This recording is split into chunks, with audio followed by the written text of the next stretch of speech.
오늘 하나님의 말씀의 제목을 부흥 2.0이라고 하는 제목을 한번 붙여 보았습니다. 참 이 느헤미야 8장은 참 너무나도 귀한 하나님의 말씀입니다.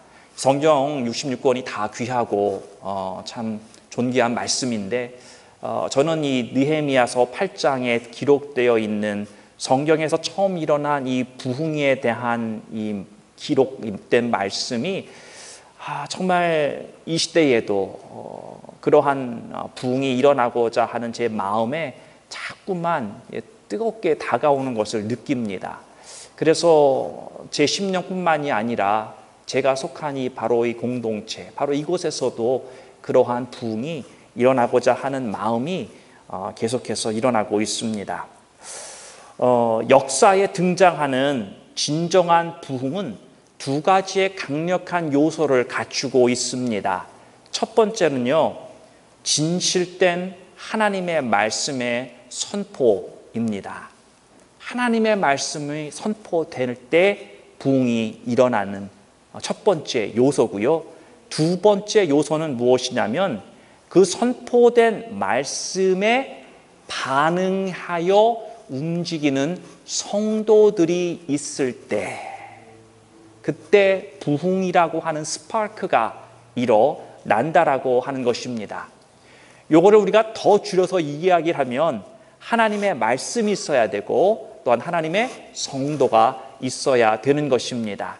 그런 면으로 보면 우리 교회도 다 갖췄습니다. 그렇죠? 하나님의 말씀이 있고 하나님의 성도들이 분명히 있습니다. 그래서 우리가 소망키는 이 느헤미야 8장을 대한 우리의 마음이 같은 마음이 되어서 하나님의 주시는 은혜 가운데 정말 하나님이 우리 심령마다 주시고자 하는 그러한 부흥이 임하는 그날을 소망해 봅니다. 부흥은 믿지 않는 불신자로부터 시작하지 않습니다. 여러분 그거 아십니까? 부흥은 주님께서 당신의 자녀들의 가슴 속에 말씀의 불길을 일으키시고 그리고 그 자녀들을 보내시고 잃어버린 영혼들을 주께 돌아오도록 사용하시는 그것이 바로 이 부흥의 모습인 것입니다. 주님께서 사람들의 마음을 준비시켜야 합니다. 하나님 예수 그리스도의 이름이 증거될 때 그 증거를 그 witness를 믿고 받아들이는 사람이 있는가 하면 그렇지 않은 사람들이 훨씬 더 많지 않습니까? 그럴 때 하나님이 분명히 만지신 사람이 있다라는 거죠. 준비되어진 심령이 있다라고 하는 것입니다. 그 사람은 하나님의 그 전해진 복음에 반응한다라고 하는 거지요. 제가 멕시코에 선교 갔을 때 제가 그 짧은 스페니시죠. 그리고 통역과 함께 그 뜨거운 멕시코의 길거리를 한낮에 걸어가면서 예수님을 증거했을 때 많은 사람들이 그냥 좋은 얼굴로 그냥 들어주고 끝나는 경우가 많습니다. 그런데 그 중에 한 사람이 바로 어떤 남자분이 차 옆에 몸을 기대고 서 있다가 그냥 보통 사람인데 주님의 말씀을 증거하니까 바로 그 앞에서 무릎 꿇고 영접하는 것을 보면서 하나님이 준비한 심령들이 분명히 있다라고 하는 것입니다. 그래서 하나님께서는 그러한 심령들을 준비하고 있는 동안에 우리들이 진실되고 충성스러운 마음으로 하나님의 말씀을 증거하기를 원한다는 것이지요. 그래서 하나님으로 인한 기쁨이 우리로 하여금 그러한 영혼이 돌아오는 승리의 기쁨을 함께 나눌 수 있도록 하나님께서 역사를 일으킨다라고 하는 것입니다. 느헤미야서를 보면은요, 예루살렘 성벽이 재건되어졌고 모든 것이 정상화되어가는 그러한 안정되는 시간이었습니다. 이 성벽 재건을 방해하려는 모든 공격들로부터 잘 버텨냈고 승리했고, 그리고 새로운 사람들을 잘 세워서 잘 또 이렇게 다스려 나가는 그러한 안정적인 시기였다라고 하는 것입니다. 모든 사람들이 그 성벽이라고 하는 보호막 아래서 평안한 삶을 이제 누리는 첫 번째 발걸음을 띄는 그러한 시간이었지만, 그러나 그 사이에 그 성벽 안에 있는 예루살렘에는 영적인 불안함, 영적인 이 vacuum이 있었다라고 하는 것입니다. 공허한 마음이 성도들의 마음 가운데 있었다라고 하는 것입니다. 겉으로 볼 때는 대단해 보이는 이 건축물을 완성시켰을지라도 속 안에 생명이 없다면 무슨 소용이 있겠습니까? 그들 안에 있는 영적인 갈망함이 바로 이 예루살렘 거주민들을 바로 이 수문 앞 광장으로 내몰고 거기에서 하나님을 바라고 말씀을 사모할 때에 주어지신 그 말씀으로 인한 강력한 이 부흥의 스파크가 일어나는 계기가 되었다라는 것입니다. 하나님의 말씀에 대한 갈망함이 있을 때 우리는 하나님의 권위를 인정하게 되고 하나님에 대한 경외감이 생기는 것입니다. 또 이 반대라고도 말할 수 있죠. 하나님의 말씀에 대한 갈망이 없으면 말씀의 소중함을 모릅니다. 그리고 그 말씀의 권위조차 인정할 수 없게 되는 것이지요. 우리가 하나님에 대한 이 갈망함이 있을 때 이 권위가 참 쓴다라고 말할 수 있는데, 하나님은 우리가 하나님을 하나님으로 인정할 때 기뻐하신다라는 것입니다. 하나님은 여러분에게 어떠한 분이십니까? 하나님은 여러분의 아버지, 창조주 하나님, 모든 것을 운행하고 다스리고 우리의 삶 가운데 깊이 개입하시고 나를 보호하시고 나에게 비전을 주시고 그것을 이루어 나가게끔 모든 것을 강력하게 주장하시는 하나님, 나의 소망이 되어주시고 어떠한 상황 가운데서도 분명히 승리할 수 있는 것은 내 능력과 지혜가 아닌 바로 하나님이기 때문에 라고 하는 확신과 믿음으로 주시는 그 하나님, 그 하나님을 하나님으로 인정할 때 하나님은 기뻐하신다라는 것입니다. 여러분을 사랑하고 계심을 믿으십니까? 여러분의 삶 속에 깊이 관여하시고 하나님의 기뻐하신 뜻을 이루어 가고 계신 분이라는 것을 여러분 인정하십니까? 그 하나님을 우리는 자꾸만 인정할 때 하나님이 기뻐하신다라는 것입니다. 여러분 괜히 내 삶이 힘들어 죽겠어. 물론 힘들 수 있어요. 그러나 그러한 말보다는 그래도 하나님 내 소망이 되신 주님을 내가 붙들겠습니다. 하나님 나는 할 수 없다고 하는 것을 깨닫게 해주셔서 내가 하나님만 의지하게 하신 하나님, 내가 세상의 다른 길로 내가 잘 풀리고 성공했다고 한다면 잘못된 길로 나갈 수 있지만 그렇지 않도록 하나님 내게도 이러한 고난이 있지만 그러나 믿음 또한 함께 해주셔서 내가 주님 바라보게 하심을 감사합니다. 내가 이 주님을 향한 그러한 마음이 있어야 한다라는 것입니다. 그런 고백을 들으실 때 하나님이 아이고 그래 내 새끼 많이 컸구나, 하나님이 그러한 마음이 들지 않으시겠습니까? 그러한 제가 오늘 아침에 오피스에 앉아 있는데 건이와 예지가 들어온 거예요. 한국에 갔다 와서 인사하러 들어온 거죠. 얼마나 기특합니까? 그런데 들어오는데 세상에 이거 뭐 이제 아가씨가 돼가지고 들어오는 거예요. 그냥 뭐 키도 이렇게 다 부쩍 크고 막 이렇게 두 달이잖아요, 그렇죠? 2달밖에 안 됐는데도 그렇게 변한 모습을 보면서 얼마나 이쁘고 그냥 뭘 하지 않아도 얼마나 이쁘고 기특한지 모르겠어요. 그와 마찬가지로 우리가 하나님 앞에서 내가 하나님을 사랑합니다.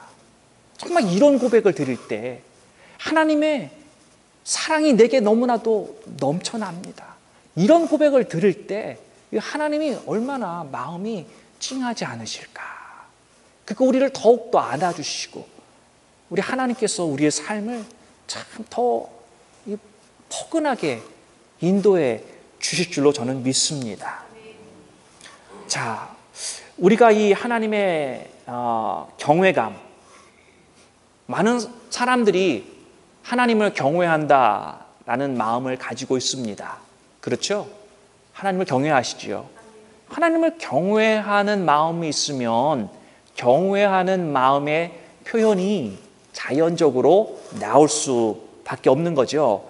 오늘 이 본문의 말씀을 통해서 살펴보면 5절에 보면은 하나님의 말씀을 들을 때에 이 경외하는 마음이 있다 보니까 이 예루살렘 거주민들이 그 자리에 앉아 있다가 일어섰다라고 성경은 말씀하고 있습니다. 우리의 영의 깊은 곳에서 요동이 치면 우리는 가만히 있을 수 없다라고 하는 것입니다. 여러분, 우리가 1년에 뭐 한 번꼴로 핸델의 메시아 듣지 않습니까? 그 들을 때마다 우리가 얼마나 참 웅장하고 너무나도 어메이징한 그러한 마음의 감동이 우리 가운데 있어서 그 핸델의 메시아가 끝나면 우리 모두 다 기립하여 막 박수하지 않습니까? 하물며 어떤 노래가 아닌 하나님의 진리의 말씀에 대할 때 우리의 모습은, 우리의 반응은 어떠해야 할까요? 하나님의 말씀이 선포될 때에 우리들의 심령 깊은 곳에서 뜨거운 마음이 올라와야 됩니다. 하나님의 말씀이 선포될 때에 마음문이 열어지고 그 말씀이 받아들여지고 그 말씀을 나의 삶의 가치관으로 삼아서 내가 인생의 결정을 내릴 때 그 말씀에 따라 결정하는 그러한 복된 삶을 사시는 여러분이 되시기를 바랍니다. 또한 두 번째 하나님에 대한 경외감을 표현하는 방법은 회개입니다. 6절과 9절에 보면은 6절은 회개했다라고 말씀하고 있고 9절은 울었다라고 말씀하고 있습니다.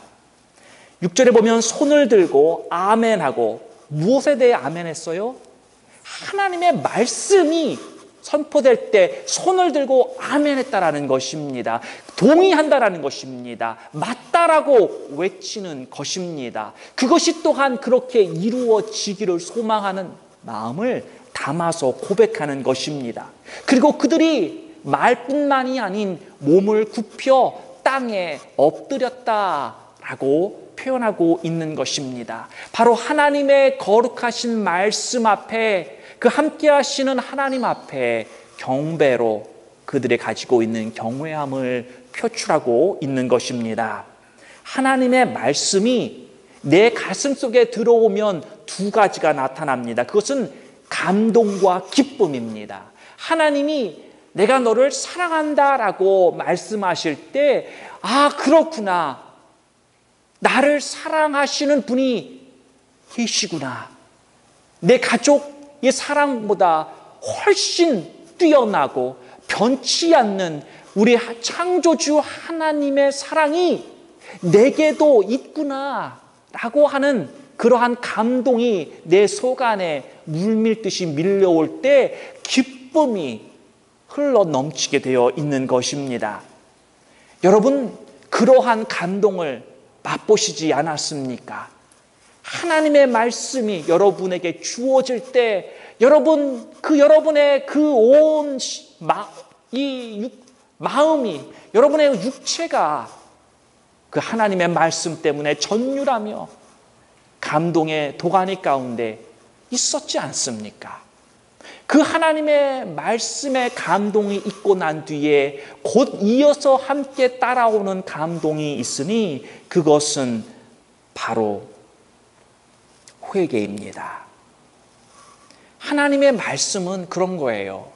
하나님의 말씀이 임하면 참 임할 때 얼마나 입안에서 달달하고 표현하고 있습니까? 그런데 이것이 뱃속에 들어가면 씁니다. 왜 쓰느냐?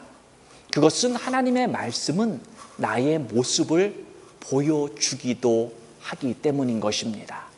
하나님이 내가 너를 사랑하노라 라는 그 말씀이 임했을 때, 그렇습니다. 하나님 감사합니다. 하나님 나 같은 사람도 사랑해 주심을 감사합니다. 나같이 쓸모없고 죄 많은, 정말 열어보면 그 누구에게도 보여줄 수 없는 나의 잘못된, 나의 죄악된 마음을 하나님이 아시면서도 나를 사랑하신다고 품어주시는 그 하나님 앞에 하나님 감사합니다. 그러면서 또 내게 보여주는 것이 무엇이냐면 그 하나님의 사랑함을 알면서도 사랑을 거부하고 살아왔었던 나의 모습, 잘못된 줄 알면서도 그 잘못된 죄악을 행하였었던 나의 모습들, 하나님의 사랑에 대한 반응으로 내가 주님을 더 사랑하고 주님의 마음을 아프게 하지 않고 하나님의 뜻대로 살아야 하는 줄 알면서도 그렇게 살지 못하는 내 자신에 대한 좌절, 원망, 내 자신에 대한 화가 나고 하나님 앞에 너무나도 죄송하고, 그것이 회개로 나타나는 것입니다. 하나님의 말씀을 받으면 우리는 그 하나님의 말씀에 대한 반응이 일어나야 됩니다. 여러분, 우리가 대화를 하지 않습니까? 제가 우리 집사님과 대화를 하면 서로 간에 two-way street, 저에게 집사님이 이야기하고 저도 집사님에게 이야기하는 것이 대화입니다. 이게 관계예요. 그렇죠? 나만 혼자 이야기하면 이건 대화가 되는 게 아닙니다. 하나님과도 마찬가지입니다. 하나님이 우리들에게 말씀을 주시면 그 말씀에 대한 나의 반응이 일어나야 된다라는 것입니다. 여러분은 하나님의 말씀이 여러분들에게 임하여질 때 어떤 반응들이 있습니까? 하나님의 말씀에 대한 반응이 없는 경우, 그것은 무엇이냐면 하나님의 말씀을 신문과도 같은 정보로 취급했다라고 하는 것입니다. 하나님의 말씀은 결코 정보로 우리 내 속에 쌓여서는 안 됩니다. 그 이유는 여러분, 정보가 쌓이면 그 정보를 토대로 우리가 활용을 하는데, 어떻게 활용을 하느냐면 다른 사람을 판단하고 정죄하는 데 쓴다라는 것입니다. 그 정보가 있기 때문에 그 정보에 의해서, 아니 이 사람은 왜 기도를 안 하느냐, 아니 이 사람은 왜 말씀대로 안 사느냐, 아니 이 사람은 왜 그렇게 생각하는 데 쓰여지는 정보밖에 되지 않는다라고 하는 것입니다. 그래서 그것은 내 자신에게 독이 돼서 내 자신을 죽여간다라는 거죠. 공동체에도 결코 덕이 되지 않는 것이고, 그래서 정보로 하나님의 말씀이 쌓일 때에 이것은 차라리 안 듣는만 못한다는 것입니다. 저는 그런 정보가 쌓인 교인보다는 백지로 주님 앞에 나오는 교인이 더 하나님의 말씀을 잘 받아들일 거라고 생각합니다. 자, 그래서 이 하나님의 말씀에 대한 갈망이 있어야 된다. 갈망이 있을 때 하나님한테 무슨 반응이 일어나느냐? 첫 번째로 지적인 반응을 하게 됩니다. 지적인 반응은 지식에 대한 반응이라고 말할 수 있습니다. 7절과 8절에 나와 있습니다. 이스라엘 사람들이 레위 사람들을 초대하여 말씀을 깨닫게 되는 모습이 나오는데요. 이스라엘 백성들은 스스로 말씀을 이해하려고 할 수도 있었지만, 그리고 그 말씀을 자신의 수준으로 이해하는 데서 멈출 수도 있었을 것입니다. 그러나 그들은 레위 사람들에게 말씀의 해석을 구했고 말씀의 가르침을 구했다라는 것입니다. 신앙생활의 큰 문제 중에 하나가 무엇이냐면 내가복음입니다. 내가복음. 주님의 복음의 말씀이 되어야 되는데 내 버전, 내가 만들어 놓은 복음들이 생겨 있다라는 것입니다. 무슨 말이냐면 내 수준에서 받아들인 말씀이 이게 다라고 생각하는 것입니다. 여러분, 하나님의 말씀은 내가 똑같은 말씀을 읽어도 두 번째 내가 그 하나님에 대한 말씀의 이해와 그 감동은 다를 수 있다라는 것입니다. 3번, 4번, 5번, 10번이 되어도 하나님은 새롭게 우리들에게 말씀해 주시고 새로운 것을 보여주시는 하나님이심을 여러분 아십니까? 내가 한번 깨달았다고 그것이 결코 다가 아니라는 거지요. 그럼에도 불구하고 연약한 우리들은 그것이 다인 줄 생각하고 내가 만들어낸 단단한 이 내가 복음을 붙들고 조금 더 여기에서 벗어나고자 하는 그러한 모습이 보이지 않다라고 하는 것입니다. 성장이 멈췄다라는 거죠. 굳어졌다라는 것입니다. 생명이 사라져가고 있다라는 것입니다. 우리는 내가 알게 모르게 내가 원치 않을 때도 어떤 면에서는 하나님의 말씀을 자꾸만 내 수준으로 끌어내리려고 하는 경향성을 가지고 있다라고 하는 것입니다. 예를 들면 이런 거지요. 우리가 예수님을 믿으면 모든 고난이 해결된다. 이러한 말이 있습니다. 그런데 이게 진짜일까요? 예수님을 믿으면 모든 고난이 정말 다 해결되나요? 해결되는 고난도 있습니다.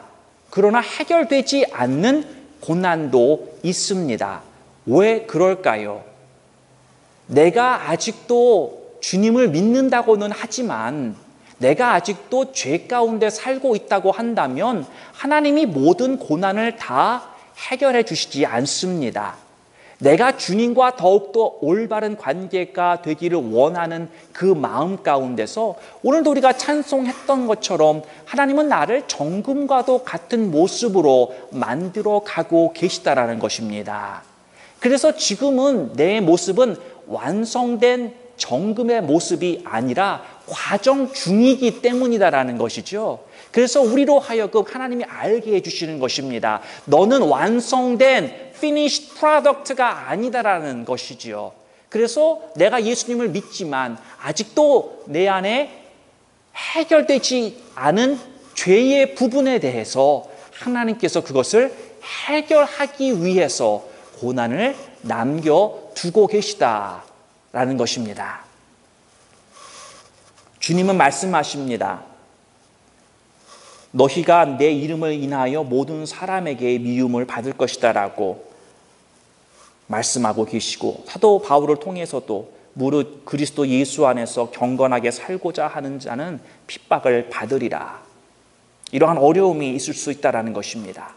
중요한 것은요, 하나님의 말씀은 하나님의 말씀하신 그 의도의 수준에 머물러 있어야 한다라고 하는 것입니다. 우리는 자꾸만 우리의 상황 가운데 하나님의 말씀을 끌어내리려고 하지 말아야 된다는 것입니다. 말씀을 자꾸만 타협하고 하나님 이번 한 번만 봐주세요. 한 번 정도 하나님이 안 봐주시겠습니까? 당연히 애교로 하나님 충분히 봐주십니다. 그런데 그것이 똑같은 상황 속에서 똑같은 하나님 요번도 애교로 봐주십시오. 자꾸만 이게 되어다 보면은 하나님이 원치 않는다라고 하는 것입니다. 이 시대에 많은 크리스찬들이 주일날 위로받기를 원합니다. 맞습니다. 우리는 위로가 필요한 사람들입니다. 내가 어디 가서 인정받지 못하는, 이건 미국에서의 이민자의 삶을 살고 있는 우리들, 내가 충족되지 못하고 내가 가지고 있는 나의 소원들이 그것이 만들어지지 못했기 때문에 가지고 있는 어떤 이런 수많은 것들이 있어요.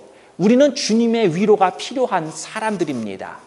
그런데 또 한 가지, 이 동면의 양면이 무엇이냐면, 내가 위로만 받다 보면 어떤 상태가 되냐면 바로 온실 속에서 자라나는 화초가 된다라는 것입니다. 여러분, 날씨를 보십시오. 제가 살던 텍사스에는 허리케인이 꼭 붑니다. 그리고 허리케인뿐만이 아니라 실은 토네이도도 붑니다. 그런 불면은요, 얼마나 갑자기 강풍이 불고 이 비가 쏟아지는지 모릅니다. 온실 속의 화초. 여러분, 위로만 받고 자란 화초는 분명히 언젠가는 불 그 태풍 앞에서 어떻게 되겠습니까? 그렇기 때문에 여러분 자녀를 키울 때에도 때로는 어려운 환경이지만, 그러나 내가 보호해 줄 수도 있지만 어떤 면에서 놔두는 때가 있지 않습니까? 힘든 일도 경험해 보라고. 물론 죽기까지 내버려 두지 않지요. 그러나 우리가 부모의 마음처럼 그렇게 자녀들이 어려움이 무엇인지도 알고 어려움을 헤쳐나갈 수 있는 그러한 내성을 키우라고, 또한 우리 믿음을 그렇게 키우고 강건한 속사람이 되라고 하나님께서는 우리들이 위로만 받는 것에서 끝나는 것을 원치 않으신다라는 것입니다. 레위 지파가 하나님의 말씀을 읽고 깨닫게 했다고 8절에선 말씀하고 있습니다. 이 말은 무엇이냐면 말씀을 고른 주체가 누굽니까? 레위 사람들이 하나님의 말씀을 골랐다는 것입니다. 이것은 이스라엘 백성들이 자기들이 볼 때는 자기 상황 속에서 합당한 대로 성경을 읽지 않겠다라고 하는 결단이 그들 안에 있다라고 하는 것이지요. 여러분, 우리는 복음을 잘못 해석하는 그러한 누를 범할 때가 있다라고 하는 것입니다. 자, 하나님께서는 공동체에게 주시는 말씀은 누구를 통해서 주십니까? 바로 목회자를 통해서 공동체에다 말씀을 주십니다. 개인적으로 우리는 큐티를 합니다. 당연히 해야 되죠. 그런데 그 큐티도 하나님이 공동체에 주시는 이 흐름에 따라 그 큐티의 말씀도 해석하고 받아들여야 한다는 것입니다. 이 공동체에게 하나님께서 전체적으로 주시는 그 틀 안에서 여러분의 신앙생활, 여러분의 말씀 해석이 되어져야 한다라는 것입니다. 그것을 벗어난 해석은 잘못된 해석일 가능성이 굉장히 높다라는 것이죠. 많은 사람들은 저도 마찬가지인 것 같아요. 우리는 모두 다 특별한 상황 속에서 살고 있습니다. 내 상황이 있고 여러분의 상황이 있고 다 각자 달라요. 여러분 인정하십니까? 여러분이 가지고 있는 상황이 다 다른데 그 다른 상황 속에서 빗대어 우리는 생각을 하고 그 상황 속에서 무엇을 판단한다라고 하는 것입니다. 예를 들어 하나님에 대한 부르심, 우리가 하나님이 우리를 부르셨다라고 할 때에 그 하나님의 부르심, 예를 들면 어떤 집사님으로의 부르심일 수 있고 아니면 여전도의 회장님으로의 부르심일 수도 있고 아니면 작게는 우리가 이 주일마다 음식을 준비하는 그러한 부르심일 수도 있고 크게는 우리 하나님의 종으로의 부르심일 수도 있고 여러 가지 부르심이 있단 말이에요.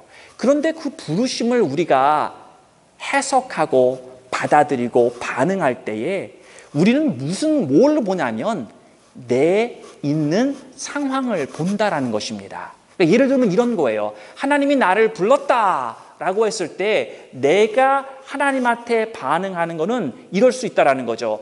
하나님, 내 아버지가 돌아가시고 나면은 그 모든 뒷정리를 내가 끝내고 그리고 하나님이 부르심에 내가 따라가겠습니다.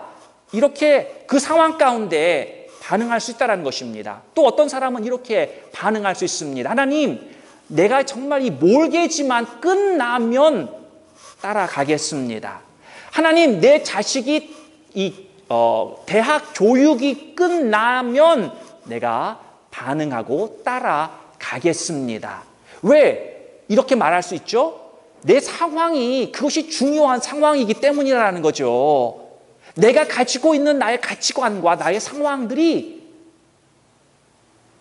그렇게밖에 볼 수밖에 없는, 그래서 하나님의 제자는 상황에 얽매여서 반응하면 안 된다라고 하는 것입니다.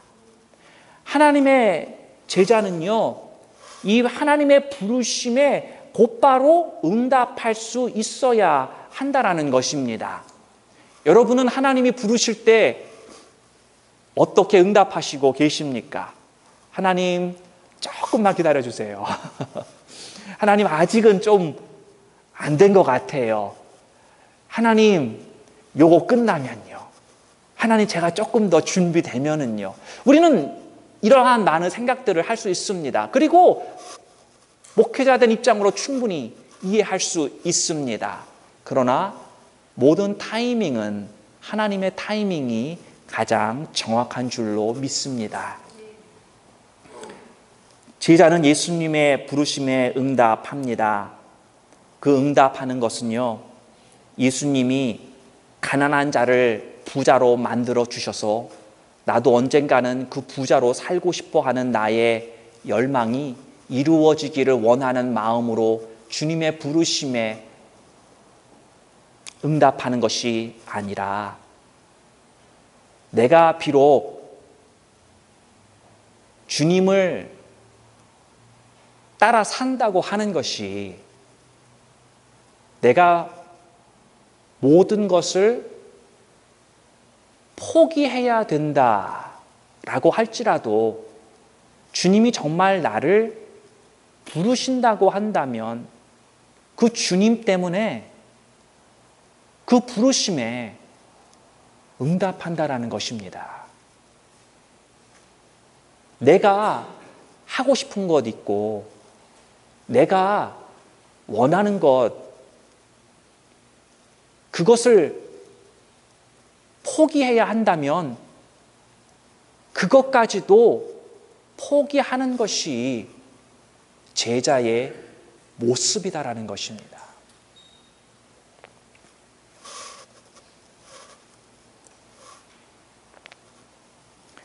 예수님을 선택한다고 하는 것, 사도 바울이 빌립보서 3장에 이러한 고백을 합니다. 예수 그리스도를 믿는 고상한 지식을 인하여 내가 모든 것을 배설물로 여기노라. 사도 바울이 배설물로 여기는 것은 그의 가진 학식도 있고 그가 가진 혈통의 자랑도 있고 그가 공회원으로서 인정받았던 권력과 여러 가지가 있습니다. 그럼에도 불구하고 그것을 예수 그리스도를 믿는 그 고상한 지식을 붙들기 위해서, 여러분은 이러한 예수님을 믿으십니까? 여러분이 하나님 앞 말씀의 반응 가운데, 그래, 하나님의 말씀하신다면, 이렇게 말씀하신다면 여러분은 그 말씀에 대한 반응이 어떠실까요? 예수 그리스도를 믿는다고 하는 것, 예수 그리스도를 따른다고 하는 것, 그거 참 좋은 말입니다. 이 시대에 교회에 나오는 사람들 중에 그러한 마음이 없는 사람들은 하나도 없을 것입니다. 나는 주님의 뜻대로 살겠다고 그런 마음 가진 사람들이 대다수일 것입니다. 그런데 여러분 이거 아십니까? 예수 그리스도를 믿고 산다고 하는 것은 가난해질 수 있다는 것입니다. 이 시대에는 어떤 면에선 성공신학을 이야기를 하고 하나님의 축복에 대한 많은 강조를 하고 삽니다. 여러분, 제가 주님을 믿으니까 하나님의 복음은 나에게서 많은 것을 요구합니다. 아니, 더 나아가서는 모든 것을 요구한다라고 말할 수 있습니다. 여러분, 주님을 믿으시면 이 말씀은 여러분들에게 시간을 요구합니다. 주일날 참 오늘 날씨 얼마나 좋습니까? 제가 볼 때 2018년도 마지막 오레곤의 여름 날씨 같아요. 내일부터는 비가 온다고 제가 일기예보를 보니까 그렇게 나오던데, 이럴 때 밖에 나가서 놀 수도 있잖아요. 그런데 그 시간을 여러분이 하나님의 복음이 원하기 때문에, 하나님의 말씀이 원하기 때문에 여러분이 포기하고 이 자리에 나와 앉아 계신 것입니다. 여러분 또한 얼마나 헌신하십니까? 그동안 쉬었던 우리 성가대 또다시 헌신해야 돼요. 모여서 연습해야 돼요. 오늘도 우리 안 권사님 또 우리 식사를 준비하신다고 맛있는 음식 준비해 오셨고 부엌에서 열심히 섬기고 계십니다. 내가 힘든 몸, 육신을 이끌고 무언가를 만들어내야 되는 헌신하고 있습니다. 또 물질에 대한 헌신도 하나님의 말씀은 요구하고 있습니다. 그리고요, 더 나아가서는 하나님은 결과적으로 우리들의 생명까지도 원하신다라는 것입니다. 하나님이 나쁜 마음으로 그러한 생명을 받고 입 싹 씻는 분이 아니라 우리의 그 제한된 그 생명을 받으시고 영원한 생명으로 바꾸어 주시는 하나님이심을 우리는 또한 알아야 하는 것입니다. 내가 드리는 헌신, 내가 드리는 나의 희생, 내가 드리는 나의 물질, 무엇이 되었던 하나님께서는 그것을 더 좋고 더 아름다운 것으로 만들어서 다시 내게 주시는 하나님이심을 믿어야 할 것입니다. 마지막 두 번째로는 우리는 하나님의 말씀에 대한 어떠한 반응이 있어야 되냐면 감정의 반응입니다. 9절의 말씀을 보면 말씀을 듣고 다 우는지라 울었다라는 것입니다. 이것은 뭐냐? 회개를 했다는 거예요. 우리가 하나님의 이 말씀을 받아들이게 되면은 우리 영혼의 상태를 볼 수 있게 됩니다. 그렇기 때문에 내 영혼의 상태를 보면서 나의 불완전하고 나의 잘못된 부분들을 보면서 내가 회개할 수밖에 없다라고 하는 것입니다. 회개하며 슬프지만 여러분, 회개하고 난 뒤에 내게 다가오는 기쁨의 맛을 아십니까? 하나님이 나를 용서해 주셨을 때 내 심령 가운데 차오르는 그 기쁨은 경험한 사람밖에 모릅니다. 그래서 하나님의 이 감정에 대한 반응이 있고 마지막으로는 의지의 반응이 있습니다. 의지의 반응. 이스라엘 백성은 하나님의 말씀을 받자마자 자기의 잘못을 깨닫게 되고 자기의 죄악을 보며 거기에서 돌이키게 됩니다. 이전까지 초막절을 지키지 않았습니다. 초막절이라고 하는 것은 40년 광야 생활을 하면서 그들이 살던 집이 없어서 텐트 가운데서 살았던 것을 하나님이 잊어버리지 말라고, 내가 너희를 지켜 인도했다고 하는 것을 기념하기 위해서 바깥에 나가서 텐트 치고 잠자는 것을 이야기를 합니다. 이전까지는 이 초막절을 잊어버리고 살았다가 이 레위 지파의 말씀을 들으니 초막절에 대한 말씀이었다라는 거죠. 그런데 우리가 왜 이것을 여태까지 지키지 않고 살았느냐? 자신의 잘못을 깨달았습니다. 하나님 앞에 회개했습니다. 그리고 이제부터 초막절을 지키자, 그렇게 의지의 결단을 하고 그들이 텐트를 치고 밖에 나아가 예전에 하나님께서 하셨던 그 일들을 다시 기념하는 그러한 역사가 나타났다라고 하는 것입니다. 사랑하는 성도 여러분, 역사를 보면 수많은 부흥의 기록이 있습니다. 그런데 부흥이 있었던 곳에는 분명 하나님의 말씀에 대한 순종이 있었다라는 것입니다. 한국이 자랑하는 대평양 부흥 운동 때도, 그 부흥 때도 모든 가게가 주일날 문을 닫았다고 합니다. 그리고 영국의 요한 웨슬러가 가는 곳마다 부흥이 일어났는데 부흥의 증거로 그들이 운영하고 있던 모든 술집이 문을 닫게 되었다라고 역사는 기록하고 있습니다. 사랑하는 성도 여러분, 이 땅에서 부흥을 보고 싶으십니까? 여러분은 하나님의 말씀에 대하여 그러면 어떠한 반응을 하고 계십니까? 하나님의 말씀을 액면 그대로 받아들이고 계십니까? 아니면 이건 다른 사람 얘기야, 나에게 주시는 게 아니야, 이러한 자기 도피 속에 계십니까? 여러분은 회개로 이어지는 감정의 반응을 하고 계십니까? 회개의 슬픔과 아픔이 있지만 그러나 용서의 기쁨까지 맛보는 그러한 여러분이 되시기를 바랍니다. 여러분의 의지를 발동하시기를 바랍니다. 나는 이대로 더 이상 이 상태로 있지 않겠다라고 하나님이 내게 말씀하신다고 하면 내가 그 말씀을 붙들고 살리라. 내가 그 말씀을 그냥 지나가는 소리로 더 이상 듣지 않겠노라. 그러한 의지의 결단을 하셔서 여러분의 존재라고 하는 지, 정, 의, 이 세 분야에서, 세 곳에서 우리 하나님이 기뻐하시는 부흥의 사람으로, 부흥의 존재로 여러분을 사용하셔서 우리 모든 공동체가 정말 부흥의 감격을 맛보는 놀라운 역사가 일어나기를 주님의 이름으로 축원합니다. 하나님 아버지 감사합니다. 느헤미야 8장에서 보여주신 놀라운 부흥의 모습을 하나님 우리